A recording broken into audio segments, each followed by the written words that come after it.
tous ceux qui ont participé à cette trahison pourraient en répondre pénalement à terme. Ils ne vont pas, avec une réunion du Congrès, annuler ce qu'a fait un référendum populaire.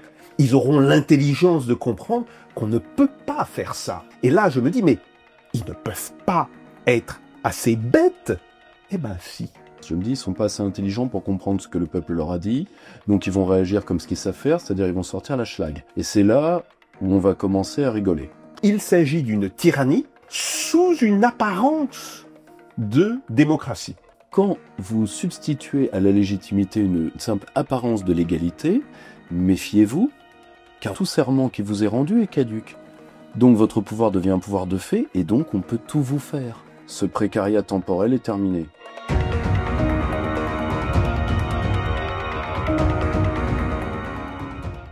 Souvenez-vous, le 29 mai 2005, les Français sont appelés aux urnes pour se prononcer sur la ratification du traité constitutionnel européen, le fameux traité de Rome II, signé en 2024, l'année précédente.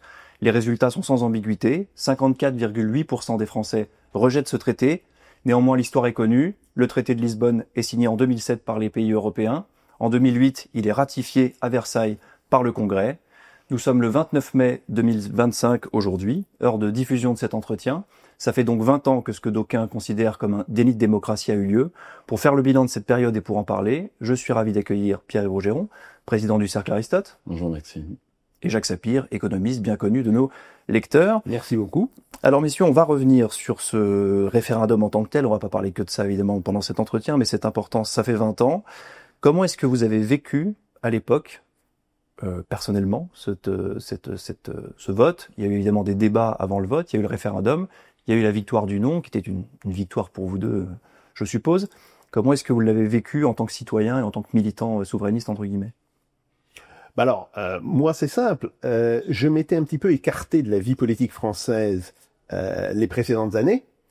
Je travaillais beaucoup sur l'URSS, hein, je rappelle, enfin sur la Russie, je rappelle qu'il y a eu l'effondrement financier de la Russie en 1998, le rebond, bon, tu sais une chose, la première élection de Vladimir Poutine, et revenant un petit peu en France, je suis pris dans les débats juste sur cette question de cette fameuse constitution européenne.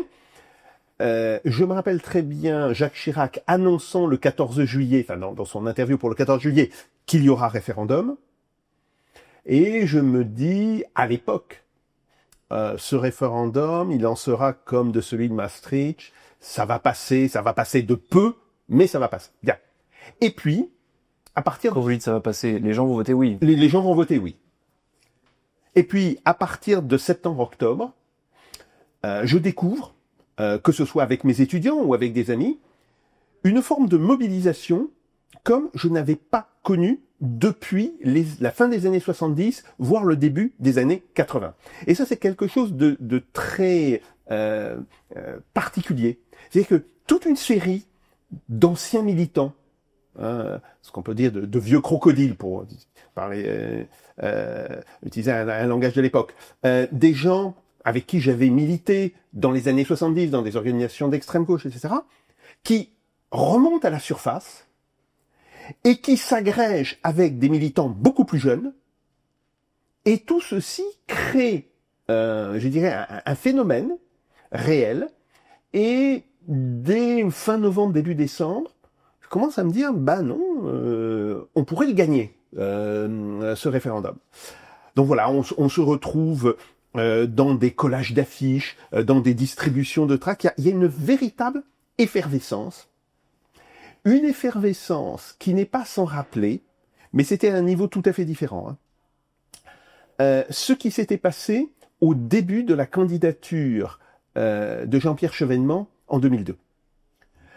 Dans les premières semaines, là aussi, mais alors c'était, je dirais, beaucoup plus pas des chefs de parti, mais je dirais des chefs de courant, des chefs de file, bon. Et je m'étais retrouvé avec des gens qui venaient de je sais pas quoi, des gens qui venaient de mon ancienne organisation, hein, qui, pour les auditeurs, je le signale, n'était pas la Ligue communiste, c'était une petite organisation qui n'est pas très connue, mais ça n'importe peu. Bon, je me retrouve avec toute une série de gens venant de l'extrême gauche, et puis, d'une certaine manière, la sauce ne prend pas. La sauce ne prend pas, on a cru que ça pourrait prendre, mais ça ne prend pas pour toute une série de raisons, et ça se défait assez rapidement, même si je continue à garder le contact. Et j'ai l'impression que beaucoup de gens avaient gardé le contact.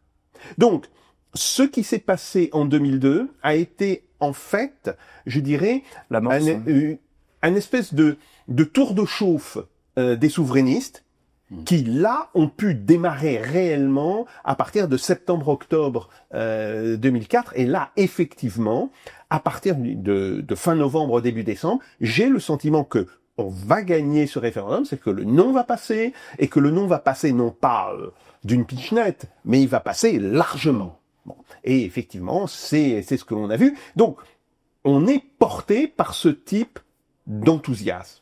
Bien, même si, avec justement mes anciens camarades, qui sont redevenus mes camarades pour le moment, bon, on commence à réfléchir, et dire, oui, mais si on gagne, qu'est-ce qui se passe après? Nous n'avons pas de parti derrière nous. On est extrêmement divisé. Donc il faudra à ce moment-là peut-être faire des choix. Est-ce qu'on va rentrer au PS pour rejoindre les fractions du PS qui avaient appelé à voter non? Est-ce qu'on les attend dehors? Enfin bon, toute une série de débats qui commencent à se poser. Mais oui, ça a été quelque chose de très structurant. Alors ça, je parle pour vraiment le moment du référendum. Après, en 2007-2008, alors ça, on va revenir après. Voilà, bon, mais ça a été très différent. Mais oui, il y a eu une forme de très grand espoir et l'idée que les possibilités étaient à nouveau ouvertes de manière considérable par rapport à ce qui avait été fin des années 90, début des années 2000, grosso modo, jusqu'à la campagne de Chevènement. Moi, j'ai un souvenir très, très ému et énamouré de cette campagne. Parce que pour moi, c'est ma première grosse campagne. Je la fais en espace rural et à Paris, donc 2 salles, 2 ambiances. Et je remarque une chose extraordinaire. Et pour une première campagne, ça fait toujours un effet. Et je ne reverrai jamais, Jacques le dit très bien, un enthousiasme ou une ambiance comme celle-là. Moi, j'ai vu des gens se tomber dans les bras. Des gens qui se seraient détestés. Et j'ai vu les Français heureux de parler de politique.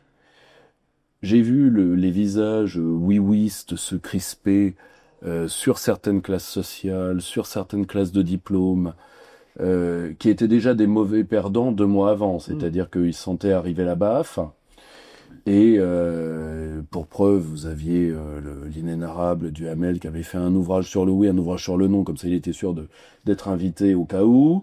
Et si vous voulez, moi je fais cette campagne dans les rangs de Philippe de Villiers. Je n'étais pas du tout membre du MPF, mais il me fallait une organisation. On fait pas campagne tout seul. Nicolas Dupont-Aignan débutait à peine à l'époque. Il était encore en plus membre de ce qui s'appelait UMP à l'époque. Et moi, je suis à l'UMP. Je me fais sortir sur cette question-là je me fais purger 2 mois après mon arrivée. Et donc, je trouve un port d'attache chez les Villiéristes. Et je fais cette campagne. Je dois dire que là, on voyait que les Français sortaient d'une longue glaciation émotionnelle. Moi, je pensais à Dorna, justement. Moi, si vous voulez, s'il y a vraiment un homme qui m'a aidé à comprendre ce moment, c'était mon vieux maître Alexandre Dorna. Et en réalité, il y a eu un véritable fait de psychologie politique. La classe politique n'y a pas du tout fait attention. Résultat, quand elle a trahi ce moment-là, elle a secoué quelque chose dans l'imaginaire français, pour reprendre un terme affectionné par Stéphane Rosès. Et pour moi, c'est ça qui se cristallise depuis dans une opposition de plus en plus dure et de moins en moins froide. et de 20. Voilà, le 20e numéro de Front Populaire, il est consacré à la question du fascisme. Le mot est utilisé, comme on le sait, à toutes les sauces. Même chose avec extrême droite, avec vichiste, avec pétiniste. On a voulu dans ce numéro réfléchir à la question du qui est fasciste, qui peut être dit d'extrême droite. D'ailleurs, il y a évidemment des contributions formidables qui abordent des questions de l'antisémitisme, du négationnisme. Qui était Le Pen? Est-ce que Jean-Marie Le Pen, c'est Marine Le Pen? Ça permet de remettre les pendules à l'heure pour éviter d'utiliser les mots n'importe comment et faire de telle sorte que s'il y a une menace d'extrême droite et s'il y a une menace fasciste, on puisse la désigner. Quand on voit des fascistes partout, ils ne sont plus nulle part. Et il me semble que la conclusion de cet ouvrage, c'est que s'il y a du danger, c'est peut-être pas forcément sur le côté droit de l'échiquier qu'il faut aller voir, mais qu'il peut y avoir aussi des fascismes rouges. Qu'est-ce que vous dites à l'époque? Vous dites c'est un petit grain de sable dans la machine européiste, entre guillemets, et ça changera pas grand-chose, ou vous dites là, les Français ont peut-être mis potentiellement un coup d'arrêt dans la construction européenne, parce que c'est quand même la première fois que, alors un grand peuple, entre guillemets, ça sera pris comme ça voudra, mais rejette un traité qui était censé être un traité constitutionnel. Alors, on pourrait en parler dans le détail, il n'est pas strictement constitutionnel, mais on va dire semi-constitutionnel. Oui, effectivement. Ça, j'ai tout de suite pensé que l'on était à un moment de rupture important. Alors, je dois préciser que, travaillant sur la Russie, je sortais d'une autre rupture, qui est la rupture de 1998, qui voit l'effondrement des thèses libérales et ultralibérales en Russie, au profit du retour d'une forme d'étatisme, représentée d'abord par Yevgeny Primakov, puis par Vladimir Poutine. Donc ça, c'est déjà une première chose. La deuxième chose, c'est que, travaillant quand même beaucoup sur les questions internationales, j'ai commencé à sentir qu'il y avait du vent dans les voiles de ce qu'on appelle la mondialisation ou la globalisation. Globalisation en anglais, mondialisation en français. Et par ailleurs, je suis à l'époque en contact avec des économistes qui sont des économistes un peu dans le système, un peu hors du système. Je pense à Joseph Stiglitz, avec qui on a plusieurs rencontres, justement sur la question de la situation en Russie, de comment ça va évoluer. Bon, donc je sens qu'on est à un moment de rupture, mais je n'imaginais pas que cette rupture puisse atteindre la France. Et je dis, si je me suis un petit peu détaché des débats politiques en France, en particulier les débats post-Maastricht, bon, c'était à cause de ça. Je dis, bon, il n'y a pas grand-chose à attendre de ce qui se passe en France.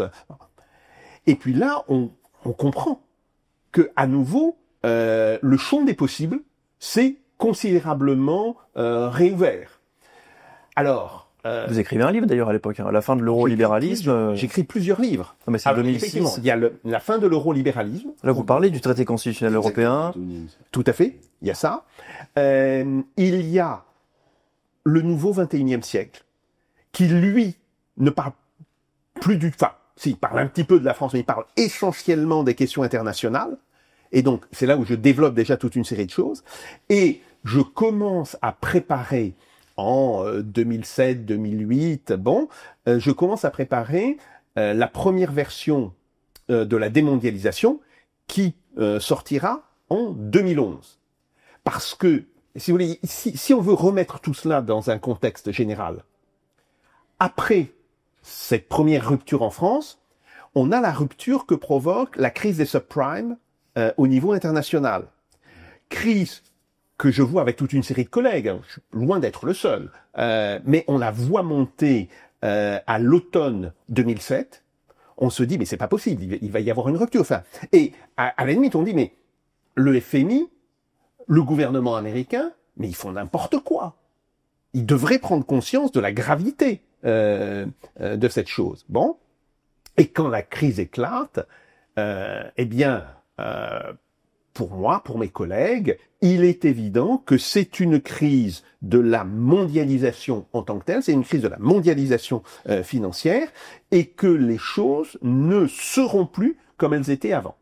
Et effectivement, c'est ce qu'on constate par ailleurs. Donc, ce qu'il faudrait faire, c'est resituer un petit peu ce moment du référendum, un moment très important pour la France. Là, je suis tout à fait d'accord. Il y a une forme d'enthousiasme, enthousiasme post-68 tard, très retardé, enfin très très décalé dans le temps, mais c'est effectivement le même genre d'enthousiasme que l'on rejoint, mais qui vient s'insérer dans une période qui part de la Russie, qui passe par la France, qui va repartir à l'international. Et là, on voit bien que les choses sont en train de changer de manière fondamentale. Pierre-Yves, tu veux ajouter quelque chose? Moi, il faut bien comprendre que à ce moment-là, j'ai 19 ans. Donc, je suis en formation politiquement. Je suis souverainiste depuis que j'ai 17 ans. Enfin, mais je vais avoir des sentiments que je vais pouvoir verbaliser plus tard. À vrai dire, j'en ai deux. Un sentiment très bizarre qui, un jour, j'aurai la réponse par Jean-Clément Martin dans une phrase qui m'a beaucoup éclairé, qui est « c'est toujours la contre-révolution qui fait la révolution et pas l'inverse ». Alors Jean-Clément Martin, historien notamment de la Vendée, de la Révolution française. De la Révolution actuellement. Alors, celui qui a démonétisé une partie du furettisme, c'est pas plus mal. Or, je le sens sans pouvoir l'intellectualiser à l'époque, parce que je suis relativement jeune. Et je me dis, ils vont frapper, la machine à tuer les peuples ne va pas s'arrêter parce que la démocratie aura marché, ils ne vont pas le faire parce que tout simplement je surestime pas leur vilainie, j'estime, je pense, à son exacte mesure leur intelligence. Je me dis, ils sont pas assez intelligents pour comprendre ce que le peuple leur a dit, donc ils vont réagir comme ce qu'ils savent faire, c'est-à-dire ils vont sortir la schlag, d'une manière ou d'une autre. Et c'est là où on va commencer à rigoler. Point 1. Point 2,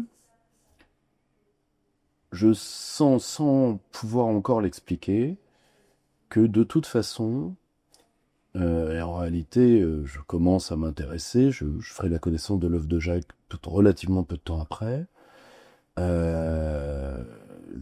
Je suis à ça, c'est un des profs de tes très grands admirateurs, c'est Jean-Claude Martinez. Et à un moment, ce que je me dis, c'est que de toute façon, le vent s'est levé un peu partout, que de toute façon, l'ouate dans laquelle on nous a élevés dans les années 90, et qui est étouffante intellectuellement, que là, vraiment, il y a un coup de canif dans le contrat, et que ça va être un autre temps qui commence. Ensuite, ça va être 2008, ça va être la crise en Géorgie, ça va être beaucoup de choses, et on va voir les crises se multiplier, avec un point, c'est qu'objectivement, cette période de crise, je l'aurais imaginé, soit beaucoup plus courte, soit beaucoup plus longue. C'est-à-dire, c'est aller très vite, mais en même temps, ça va jamais assez vite quand on veut s'en sortir. Oui, donc d'une certaine manière, ce que vous dites, c'est que, avec ces bouleversements qu'ont lieu à ce moment-là, on peut se douter, parce que là, c'est ce que vous venez de dire, en fait, ce que vous voulez dire, c'est l'eurocratie va réagir, entre guillemets. Je voyais arriver un tournant autoritaire, mais en même temps, la fin de ce qu'un théoricien de l'histoire appelle le précariat temporel.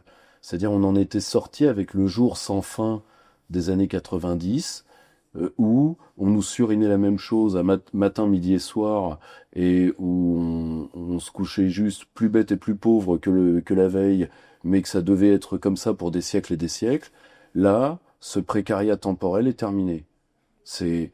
D'un certain côté, c'était des temps plus incertains qui s'ouvraient, mais beaucoup plus intéressants. Donc, est-ce que vous êtes étonné, même chose en fait que pour le référendum de 2005, de 2008, c'est-à-dire que quand vous voyez la ratification parlementaire, est-ce que vous vous dites, bon, ok, j'ai compris ce qui se joue, ou est-ce que c'est un vrai étonnement?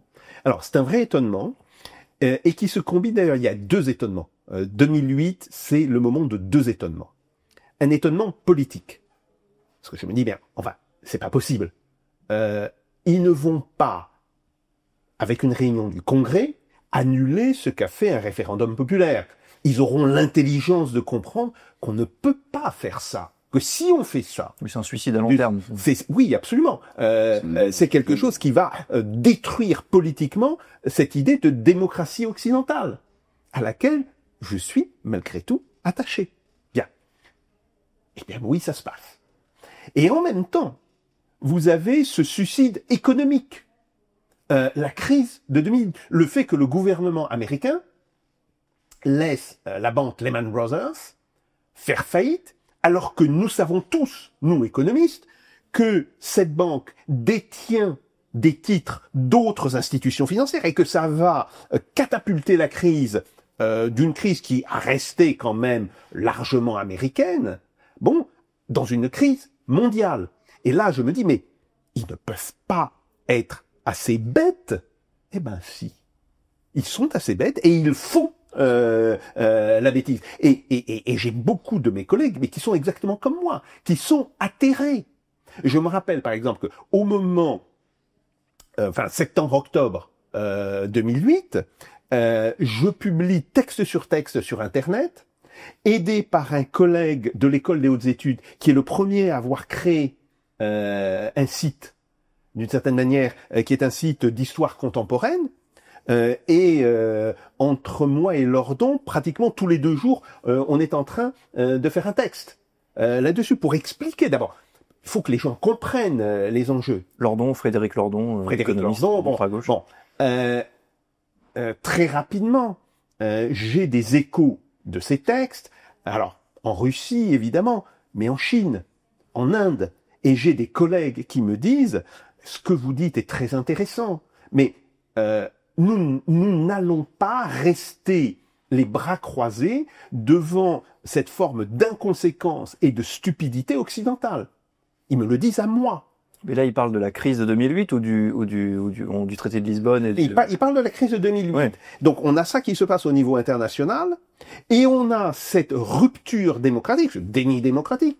Vous avez raison d'utiliser ce terme. Cette rupture démocratique importante qui se passe là. Et c'est là où, d'une certaine manière, je dis adieu non pas au principe de la démocratie occidentale, auquel je reste attaché, c'est-à-dire cette notion de pluralisme, mais à la fois de respect de la parole du peuple et de pluralisme, parce que on peut avoir le respect de la parole du peuple sans pluralisme. Il faut le savoir. Comme on peut avoir des systèmes pluralistes, mais qui ne respectent pas nécessairement la parole du peuple. Donc il faut absolument les deux. C'est pas mécanique, ouais. Et il faut absolument les deux. Bien.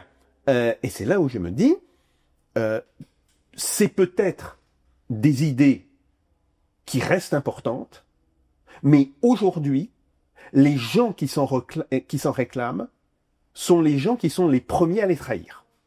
Et donc là, je me dis, je n'aurai plus, d'une certaine manière, la moindre complaisance envers le personnel politique français qui, soit, pour le cas de Sarkozy, a commis cette ignominie, soit, pour le cas de certains socialistes, s'y est associé, soit, pour le cas d'autres socialistes, voire des gens du PCF, a laissé faire.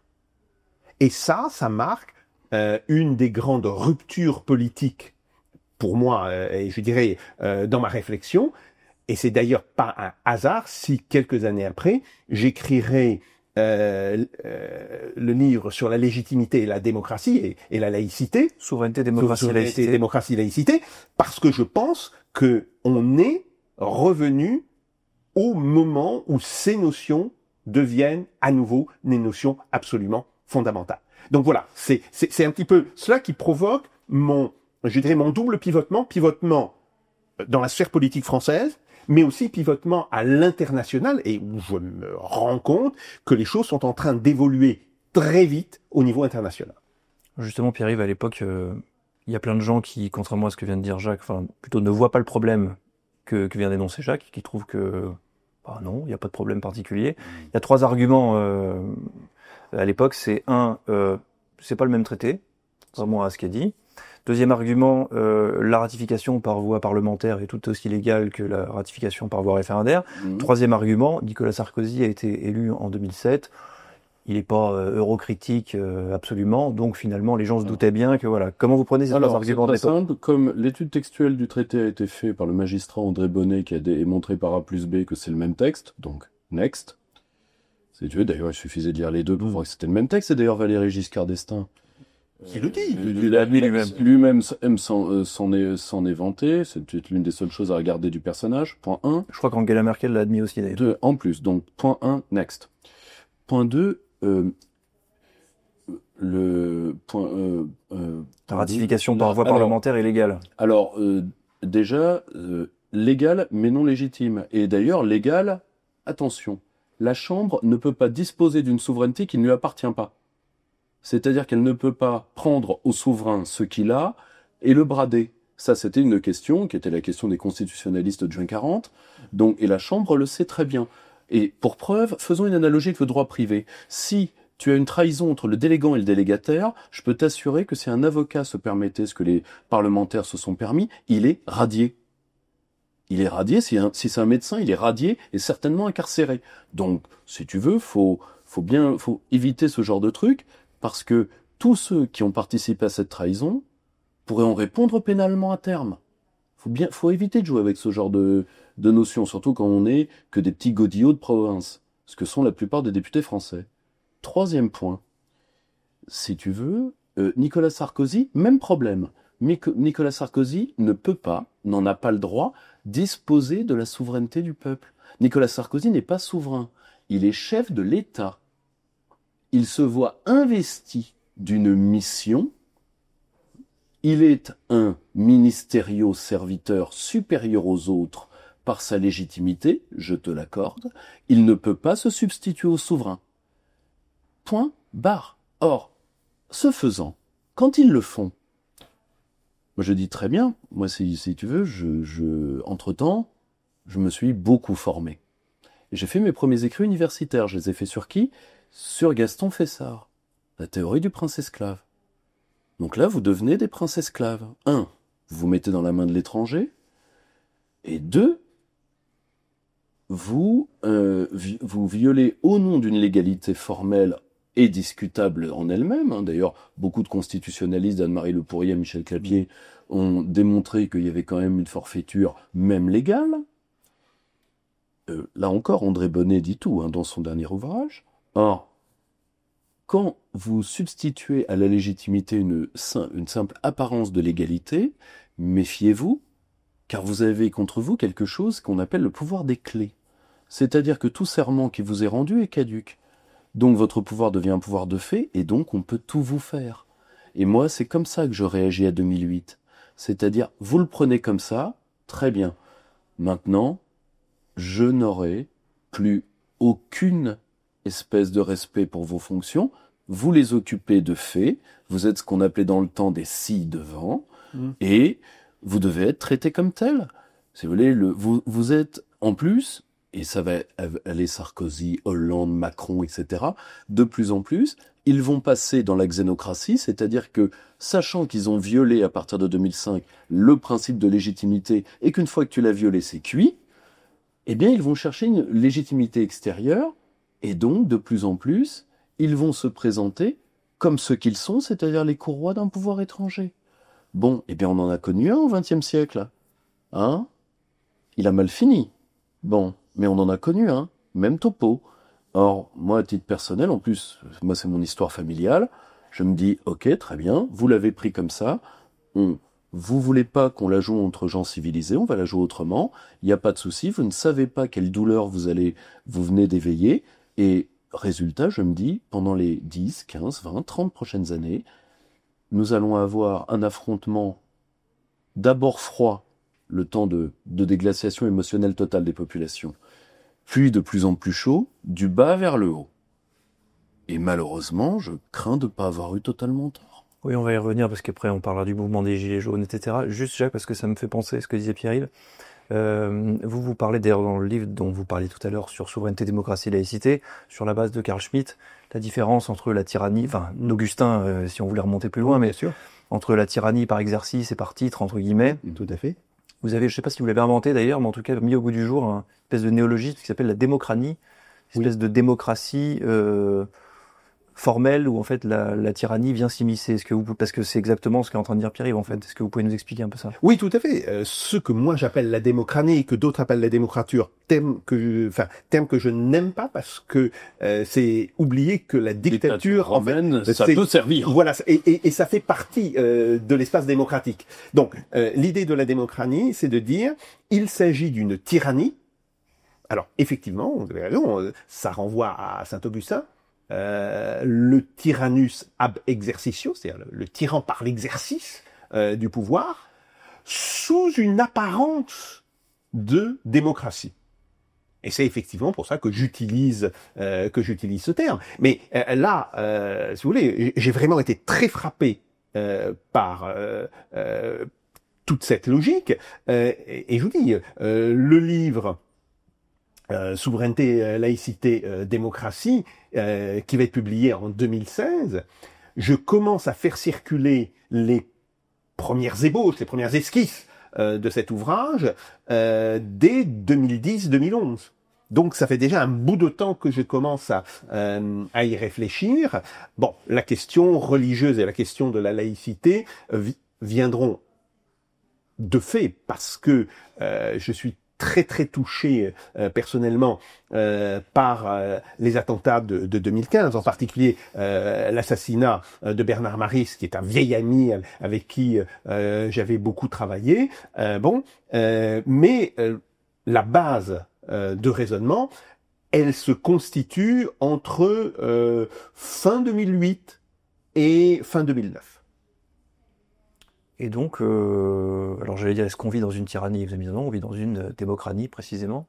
Oui. Mais vous le projetez sur l'État français, ça, d'une manière générale, ou plutôt sur l'Union européenne, les deux? Comment vous articulez tout ça?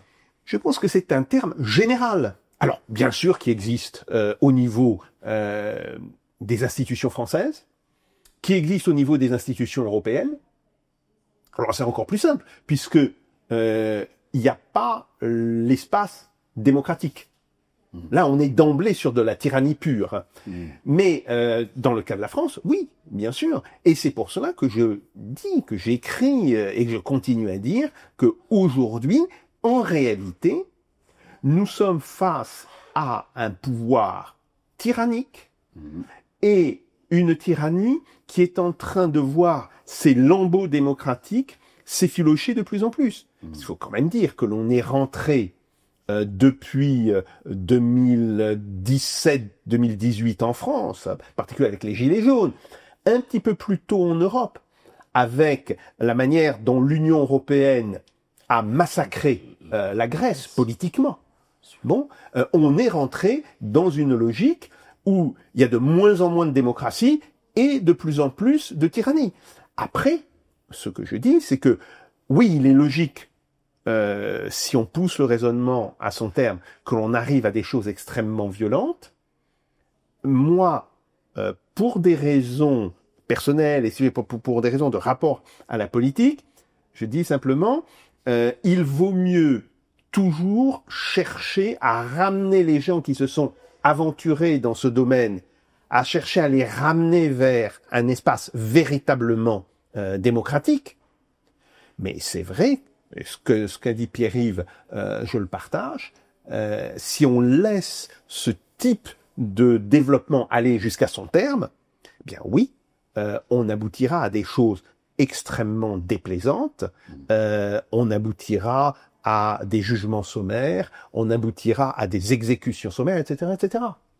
Oui, c'est-à-dire que quand vous dites on va avoir une réponse du bas vers le haut, le mouvement des Gilets jaunes, c'est un premier mouvement relativement gentil, entre guillemets, sur la base de ce que vous disiez, qui est beaucoup symbolisé par le RIC et la démocratie directe, donc qui est un enfant quelque part du référendum de 2005. Totalement. Et comment vous voyez la suite alors? Tout simplement, oui, il y a un échelon terminal à tout ça. Alors je sais que c'est une notion maudite parce que malheureusement son auteur ne fricotait pas qu'avec des gens bien, mais la notion est juste et en elle-même innocente de son auteur, qui était français. C'était c'est ce qu'il appelait la tyrannie anomique, c'est-à-dire le tyran au-dessus, la dissociété en bas. Car aujourd'hui, une part non négligeable des ingénieurs sociaux servent à des formes dégénérées de pouvoir, dégénérées au sens du 19e siècle, sorties du genre. À dissoudre l'espace démocratique en dissolvant tout simplement l'espace social et l'espace populaire. Provoquant des guerres horizontales, provoquant une stratégie de mise en lambeaux de l'espace commun, et donc ça te fait une dissociété, une sorte de cage à petits scorpions qui se sautent à la figure les uns les autres, avec le tyran qui trône au-dessus. Malheureusement, quand on voit le cas français de loin, ça y ressemble quand même beaucoup, et malheureusement, c'est comme ça que je vois arriver la chose. Or, je suis préparé aux théories du populisme. Je vois ce qui va se passer. Quand la déglaciation émotionnelle, car pour moi, 2005, c'est une déglaciation émotionnelle, c'est-à-dire ce moment en deçà, même pas en deçà de la révolution, en deçà de la révolte, qui est une espèce de prise de conscience du peuple devenant peuple en soi, peuple pour soi, qui dit à sa classe dominante, et qui dégrade son élite en classe dominante, tout simplement parce qu'il voit que la différence entre une élite et une classe dominante, c'est la notion de légitimité. Il dit, au fait, t'es qui, toi? Qui t'a fait roi, au fait? Qu'est-ce que tu fous là? Et de quel droit tu me parles comme ça? Ils ne l'ont pas compris, ils veulent pas le comprendre, parce qu'ils ont fait une erreur que l'aristocratie dégénérée qui précède la Révolution, Fadi El-Hadj l'a magnifiquement démontré dans son ouvrage sur la fin de la noblesse, fait, c'est qu'ils ont naturalisé des inégalités qui n'étaient que le contrepartie de service. C'est-à-dire, ils ont commencé par « nous avons des privata lex parce que elles correspondent à nos missions » à « je le vaux bien ». Ah non, tu le vaux pas. Or, cette déglaciation émotionnelle, pour moi, elle allait prendre encore du temps entre le moment de prise de conscience et le moment d'appel à l'action. Surtout qu'objectivement, et ça, grâce aux théories de mon vieux maître Alexandre Dorna, je m'y retrouve, je sais que le peuple veut toujours éviter l'état d'exception. Pour une seule raison, c'est que ça se fait sur ses pompes. Donc, l'acte de trop, c'est important, la notion d'acte de trop dans les théories populistes, c'est toujours l'élite qui le fait. Enfin, c'est toujours la classe dominante qui le fait. Tout le fait que vous dites tout à l'heure, c'est la contre-révolution. La contre-révolution, c'est la révolution. C'est-à-dire, pourquoi vous faites ça? Et ça, c'est la fuite à Varennes, c'est le passage de 1905 à 1917, c'est pourquoi vous voulez pas entendre. Et quand je vois les contacts que j'ai avec l'élite française, avec la classe dominante française, parce que le fait d'être un porte-flingue politique fait que je les vois tous en tant qu'hommes gris. Donc, résultat, ce sont des gens qui parlent pendant que moi je suis un pot de fleurs. Et c'est là où on en apprend beaucoup sur eux. Je tombe psychiquement même très mal parce que je les voyais beaucoup plus haut. Quand on les voit en vrai, c'est une catastrophe. Et je me dis, ils vont réagir comme ce qu'ils sont, des petits mecs, et ça va mal tourner. Or, je pense que d'abord, ils ont, à partir de 2005, je pense qu'ils se sont dit collectivement, comme un réflexe évolutionniste de groupe, quoi. C'est-à-dire, ils ont dit, ça y est, les Français, la grenouille commence à bouger dans la casserole. Si on veut maintenir nos places, parce que c'est quand même ce qui nous va le mieux, il faut qu'on les finisse d'une manière ou d'une autre. Et c'est pour ça qu'ils vont se tourner vers un type d'homme totalement différent. C'est-à-dire, avant, ils avaient des hommes casseroles, cas typique Chirac. Rendormez-vous, je gère. Et je suis sympa en plus. La preuve, les Guignols vous l'ont dit. Le vrai Chirac était un peu différent, mais peu importe. Et là, d'un seul coup, l'élite française va aller vers des gens de plus en plus psychologiquement limites, à commencer par Sarkozy. Sarkozy est le premier à se faire élire en donnant aux classes dominantes « Je maintiendrai les prolos à bout de gaffe, je suis votre protecteur ». Vous voyez, déjà, changement immédiat. Le problème, c'est que Sarkozy va le dire, il va pas le faire. Hollande, c'est un accident. On le sait tous, monsieur DSK s'est pris les pieds dans le tapis, et plus ses affinités. Et je pense qu'en réalité, ceux qui étaient en train d'incuber dans la classe dominante française, c'était Macron. Pas Macron lui-même, mais le type de pouvoir qui est le sien. C'est-à-dire, écoutez, pour éviter d'avoir à faire les réformes, tu vois, l'ancien régime, enfin la noblesse dégénérée s'était dotée de ministres très limites, type Turgot ou d'autres, mais au moins qui étaient ministres dans une institution verticale qui était la monarchie. Là, les institutions étant en cours de dissolution, ils se sont tournés vers une psyché, une personnalité limite, extrêmement limite, et ils sont allés chercher certainement l'être même le plus dangereux qu'ils étaient capables de sécréter. Et d'ailleurs, aujourd'hui, pour preuve, ils en ont peur eux-mêmes. Ils en ont peur eux-mêmes. La seule chose, c'est que ils peuvent plus faire machine arrière. L'acte de trop est déjà parti, le fossé est déjà fait. Stéphane Rosès en parle magnifiquement quand il parle de la querelle des imaginaires. C'est trop tard. C'est-à-dire que soit ils ont l'intelligence qu'aucune classe dominante dégénérée n'a, aucune. En tout cas, moi, j'ai pas d'exemple. De dire, on va tout remettre à plat. C'est encore le mieux pour que ça se fasse en partie à nos conditions. Le problème, c'est que c'est trop tard. C'est trop tard pour une seule raison, quel devoir d'inventaire. Parce que si on commence à faire ça, on va devoir ouvrir les dossiers. C'est certain que c'est à l'avantage de tout le monde? T'es sûr de toi? Compliqué. Or, les seuls qui peuvent s'en sortir là-dedans et jouer l'objectif de médian entre le bas et le haut, c'est des gens sortis du système pour de bonnes raisons. Et ça, parmi les meilleurs politiciens français, je donnerai pas de nom parce que je balance pas, mais revoyez dans les derniers 20 ans, vous avez des gens qui sont sortis du jeu. Peut-être pour revenir un jour, mais qui sont sortis pour de bonnes raisons. C'est les seuls qui pourront dire, écoutez, moi j'ai rien sur les mains. Les autres, prenez le cas de Sarkozy. Sarkozy, il teinte dès qu'il ouvre la bouche.